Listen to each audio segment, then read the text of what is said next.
हाँसी हाँसी किस्तीमा आएको प्रधानमन्त्री पदलाई हाँसी हाँसी नमस्कार गरेको हो।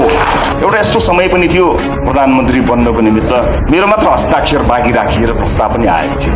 तर त्यतिखेर एउटै चिज दिमागमा आयो, म भइ नै हालेछु भने 2 महिना 4 महिना 6 महिनाको प्रधानमन्त्री बन्थे होला, धेरै नै धेरै भयो, त्यो सिंहदरबारमा एउटा तस्बिरसम्म टाँसिन्थ्यो होला। तर देशले यत्रो आन्दोलन गरेर बसेको थियो, देशले यत्रो परिवर्तन गरेर बसेको, देशले यस्ता होनहार मान्छे गरेर बसेको थियो, मसँग त्यो अधिकार थिएन।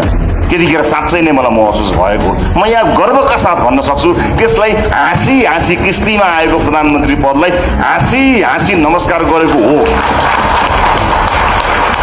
साँच्ची नै जसले जेसुकै भन्नुहोस् है, तर एउटा युगले जन्माएको नेता भनेर अहिले कसैलाई चिनिन्छ भने चाहिँ राष्ट्रिय स्वतन्त्र पार्टीको सभापति श्री रवि लामिछानेज्यू चाहिँ हो है।